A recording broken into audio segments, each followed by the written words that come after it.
पूनम पांडे जो है वो नहीं रही। सर्वाइकल कैंसर से उनकी मृत्यु हो गई। तो पेशाब की थैली पे भी सिम्टम्स दिखते हैं, लेट्रिन की थैली पे भी सिम्टम्स दिखते हैं, और vaginal discharge, foul smelling, blood stained, ये सब इसके लक्षण रहते हैं। पूनम पांडे जी का ये मुझे नहीं पता था कि ये आज रिलीज़ हुआ है। और मेरे पास आज सुबह से 2 फ़ोन आए हैं कि सर्वाइकल कैंसर का वैक्सीन आता है तो हमें लगाना है। प्राइमरी लेवल ऑफ प्रिवेंशन पे क्या है कि हम डिज़ीज़ को होने ना दें, हम हेल्दी हैबिट्स अपने अंदर डालें। साल में एक बार हेल्थ चेकअप ज़रूर कराना चाहिए अपना, क्योंकि हम और कई चीज़ों पे पैसा खर्च करते हैं, लेकिन जब आपका स्वास्थ्य अच्छा होगा तभी सब कुछ आप बेहतर तरीके से कर पाएंगे। 4 फरवरी वर्ल्ड कैंसर डे। और इस समय आप लोग सोशल मीडिया में एक टर्म ज़रूर सुने होंगे, सर्वाइकल कैंसर। दरअसल एक फेमस एक्ट्रेस पूनम पांडे का पोस्ट आता है, उनके मैनेजर के द्वारा पता चलता है, और तमाम मीडिया हाउसेस, जितने बड़े मीडिया हाउसेस हैं, वो खबर चलाते हैं कि मशहूर एक्टर पूनम पांडे जो है वो नहीं रही। सर्वाइकल कैंसर से उनकी मृत्यु हो गई। उसके अगले ही दिन 2 तारीख को ये खबर आती है। 3 तारीख को पूनम पांडे इंस्टाग्राम में एक पोस्ट करती हैं और बताती हैं कि मैं ज़िंदा हूँ, मुझे कुछ नहीं हुआ है। और दरअसल ये एक पब्लिक स्टंट था, लोगों को अवेयर करने के लिए कि सर्वाइकल कैंसर जैसी चीज़ भी होती है, बीमारी भी होती है, और उससे बचने के लिए क्या कुछ तमाम उपाय किए जा सकते हैं। और जैसे ही पूनम पांडे की मौत की खबर आती है, उसके बाद तमाम इन्फ्लुएंसर और जितने भी सोशल मीडिया में डॉक्टर्स रहते हैं वो एक्टिव हो जाते हैं और सर्वाइकल कैंसर के बारे में डिटेल्स बताना शुरू कर देते हैं। और इसी टर्म्स में इस दौरान एक वैक्सीन का भी नाम सामने आता है कि इस प्रकार की वैक्सीन होती है जिसे लेना चाहिए। अब सर्वाइकल कैंसर है क्या, इससे बचने के उपाय क्या हैं, इसके सिम्टम्स क्या हैं, और जो वैक्सीन की चर्चा हो रही है वो वैक्सीन आखिर है क्या और कितनी ज़रूरी है, ये सारी जानकारी बात करने के लिए हमारे साथ डॉक्टर मानसी गुलाटी मैम हैं। इनसे बातचीत करेंगे कि ये जो अभी बातें चल रही है सोशल मीडिया में, जितनी खबरें निकल कर आ रही है, उसकी सच्चाई क्या है।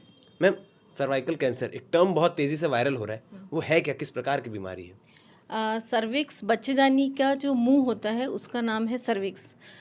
बच्चेदानी के मुंह का कैंसर बहुत ही प्रिवेंटेबल डिजीज़ टाइप का है, मतलब हम उसको अगर जल्दी डिटेक्ट कर लें तो करीब करीब 100% क्योर हो जाता है सर्जरी द्वारा। फिर उसमें कीमोथेरेपी, रेडियोथेरेपी भी दी जाती है अगर लेट स्टेजेस में रहता है तो।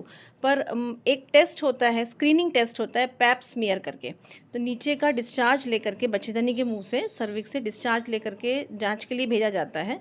35 साल के ऊपर की महिलाओं को हम लोग बिल्कुल आती है हमारे पास, तो जब हम बिल्कुल हिदायत देते हैं कि पैप स्मीयर टेस्ट करवाइए, पर महिलाएं सीरियस नहीं लेती हैं। पर क्योंकि अब सोशल मीडिया में ऐसी चीज़ जब दिखाई जाती है तो फिर वो वरी होती हैं और बिल्कुल आती हैं कि पैप स्मीयर हमको दिलवाना है। और ये जो वैक्सीन है ये कई सालों से अवेलेबल है। और एक्चुअली सर्वाइकल कैंसर जो है ये एक HPV, ह्यूमन पेपिलोमा वायरस से होता है, जो कि बार बार इन्फेक्शन के कारण, वियर एंड टियर के कारण कैंसर का रूप ले लेता है। और इसमें जो लक्षण आते हैं वो जैसे हल्का सा डिस्चार्ज आ रहा है, vaginal discharge, foul smell discharge आ रहा है, या यूरिन करने में जलन, दर्द बार बार हो रहा है, या महिला को बहुत सारी चीज़ें, जैसे एक पैर में सूजन ज़्यादा आ रही है या दोनों पैरों में सूजन आ रही है, या नीचे नीचे पेड़ों में हमेशा दर्द है, या वेट लॉस हो रहा है, आप कोई डाइट प्लान नहीं कर रहे हैं, वेट लॉस का आप तैयारी नहीं कर रहे हैं तो भी वेट लॉस हो रहा है, फैटीग हो रहा है, बार बार आप थक जा रहे हैं, बार बार आपको एनीमिया हो रहा है, बहुत सारे मतलब ऐसे लक्षण आते हैं। तो महिलाएं कई बार आती हैं, कई बार अवॉइड करती हैं, उसको ऐसे ही हल्के में ले लेती हैं, तो सर्वाइकल कैंसर डायग्नोज होता है। फिर तो वो स्क्रीनिंग पैप स्मीयर ना करा करके हम ये बहुत बड़ी गलती करते हैं। और ये जो वैक्सीन आया है HPV वैक्सीन, ये कई सालों से अवेलेबल है, और हम लड़कियों को भी बताते हैं, महिलाओं को, माताओं को बताते हैं कि 9 साल की उम्र से 15 साल की उम्र तक 2 डोज लगते हैं। जैसे एक आज लगाया, फिर एक 6 महीने बाद लगता है। इसके अलावा जो 15 साल से ऊपर की महिलाएं हैं, 30-35 साल तक की लगा सकती हैं, तो उनको 3 डोज लगते हैं, एक आज, फिर 1 महीने बाद, फिर 6 महीने बाद। तो इसमें एटलीस्ट 60% अपन अवॉइड कर सकते हैं। और कुछ चीज़ें हैं जो जेनेटिकली प्रिडिस्पोजिशन रहता है ब्रेस्ट कैंसर में, बच्चेदानी के कैंसर में, ओवेरियन कैंसर में, तो हमें फैमिलियल, हमको पता है कि हम प्रोन हैं, तो हमें कुछ सावधानियां लेनी चाहिए। मैम ये जो वैक्सीन के बारे में ज़िक्र हुआ, उसका आपने बताया कि कुछ एज ग्रुप के लिए 2 डोज़ रहता है, कुछ एज ग्रुप के लिए 3 डोज़ रहता है। अभी तक ये चीज़ें उतनी वायरल नहीं थी। सोशल मीडिया में आने के बाद लोग भी एक्टिव हो चुके हैं और कुछ महिलाएँ हैं, कुछ लड़कियाँ हैं, इसके बारे में डॉक्टर के पास जाके कंसर्न भी कर रही है। तो इसके कोई क्राइटेरिया है कि मतलब आपको क्या-क्या चीज़ें फ़ॉलो करनी है, तो आप लगवा सकते हैं, नहीं लगवा सकते? क्या कुछ इसके रूल रेगुलेशंस हैं? देखिए मैंने सोशल मीडिया ये पूनम पांडे जी का ये मुझे नहीं पता था कि ये आज रिलीज़ हुआ है। जी, जी। और मेरे पास आज सुबह से 2 फ़ोन आए हैं कि सर्वाइकल कैंसर का वैक्सीन आता है तो हमें लगाना है। 2 नहीं 3 फ़ोन आए हैं और एक तो मेडिकल कॉलेज की ही एक बच्ची थी, उसने अभी एमबीबीएस कर रही है, उनका ही फ़ोन आया था। तो मतलब लोग इतने अवेयर हो गए हैं और सोशल मीडिया का सच में ये बहुत बड़ा उपयोग है कि लोग इतने जागरूक हो जाते हैं। मैं पिछले कई सालों से कैंसर अवेयरनेस पे काम कर रही हूँ और मेरे फाउंडेशन के थ्रू, और मैं स्लम एरियाज़ में, कॉलेजेस में जा के मतलब मैं वर्किंग करती हूँ कि भई बच्चियों को पता चले। जब यंग लोगों को पता चलता है तो वो अपने घर में कई लोगों को वो लोग सेव कर सकते हैं। तो कोशिश करते हैं कि उनको डाइट अच्छा बताया जाए कि कैसा डाइट अपने को लेना है, और ऐसे सर्वाइकल कैंसर का वैक्सीन आता है और स्क्रीनिंग टेस्ट उनको पता हो, जब उनकी मैरिज हो उसके पहले ही उनको पता हो कि सेक्सुअल एक्टिविटी के बाद ये जल्दी होता है, प्रोन है, तो सेक्सुअल एक्टिविटी स्टार्ट हो उसके पहले ही उनको वैक्सीन लग जाए। तो ऐसी बहुत सारी चीज़ें हमारी युवतियों को पता होना बहुत ज़रूरी है, हमारे युवाओं को पता होना बहुत ज़रूरी है। मैम आप लोग जैसे आपने बताया कि कई सारे डॉक्टर्स हैं जो कैंसर अवेयरनेस कैंप चलाते हैं। मगर मैं आपसे ये पूछना चाहूँगा मैम कि जो पूनम पांडे ने एक स्टंट किया, जिसके थ्रू शायद लोग जल्दी एक्सेप्ट कर पा रहे हैं इस चीज़ों को। आप उसको कैसे देखती हैं कि कितना ज़रूरी था इस तरीके से लोगों को समझाना? अ, देखिए ये एक बड़ी खबर हुई और लोगों के दिमाग में एक इम्पैक्ट हुआ, हिट किया एक। हिट किया। तो ये उनका एक अपना तरीका हो सकता है लोगों को जागरूक करने का। लेकिन मुझे नहीं लगता कि ये सही सही तरीका तरीका है। है। जी। पर डेफ़िनेटली उनके ये करने से बिल्कुल लोगों में असर आया और लोग मतलब ये प्रिवेंटेबल है, ऐसा उन्होंने एक मैसेज शायद दिया। महज़ 24 घंटे में आपके पास 3 फ़ोन कॉल्स आ गए। हाँ। मतलब आगे चल के लोग और ज़्यादा अवेयर हो रहे हैं इस चीज़ों को हुँ। लेकर।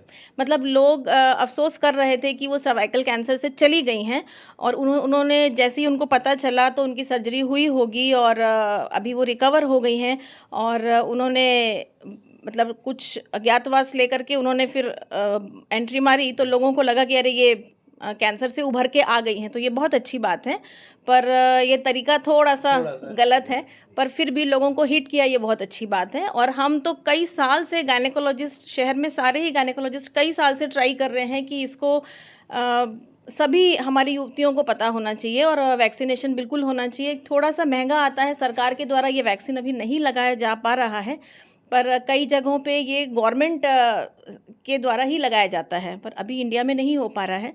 बल्कि मैं तो हमारे जितने जनप्रतिनिधि हैं उन लोगों से भी अपील करती हूँ कि बिल्कुल उनका साथ मिले, और ये मतलब गवर्नमेंट के द्वारा हमें ऐसे जो कैंसर के मरीज़ आते हैं वो सोचते हैं बस डिटेक्ट हो गया कैंसर और हम गए, अब हम नहीं बचेंगे। लेकिन हम जितना जल्दी स्क्रीनिंग, हम लोग जितना जल्दी अवेयरनेस होगा हमारे अंदर में कि हमारे कुछ एब्नॉर्मल साइंस हमको दिख रहे हैं अगर, तो वो हम अगर जल्दी डिटेक्ट कर पाएँगे, डॉक्टर के पास जा पाएँगे, जल्दी स्क्रीनिंग हो पाएगी। प्राइमरी लेवल ऑफ प्रिवेंशन और एक सेकेंडरी लेवल ऑफ प्रिवेंशन होता है। प्राइमरी लेवल ऑफ प्रिवेंशन पे क्या है कि हम डिज़ीज़ को होने ना दें।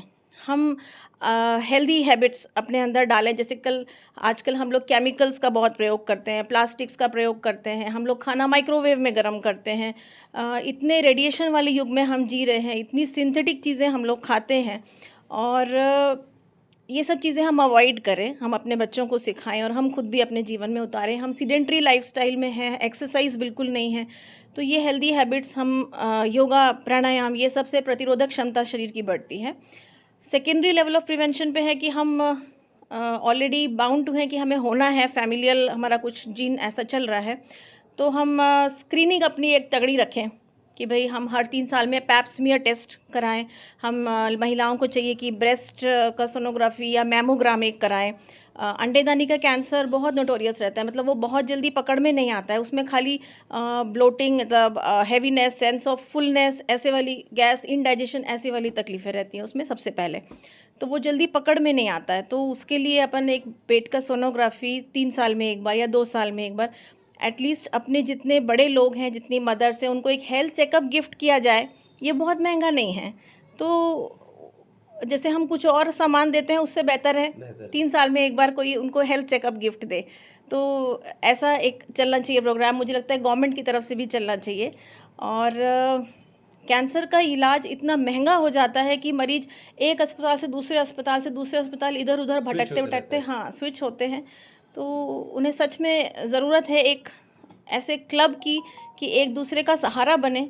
और वाकई में मैं आपको बताऊं, मेरा जो कैंसर एक क्लब चलता है उसमें कई लोग जो दान देना चाहते हैं वो लोग अप्रोच करते हैं, और एक किसी महिला का जैसे मैं नंबर बता दूं तो वो कांटेक्ट करके उनको जितनी हेल्प कर सकते हैं वो करते हैं। बिल्कुल ये हो रहा है, पर डिक्लेयर तो नहीं कर सकते, पर ऐसा हो रहा है।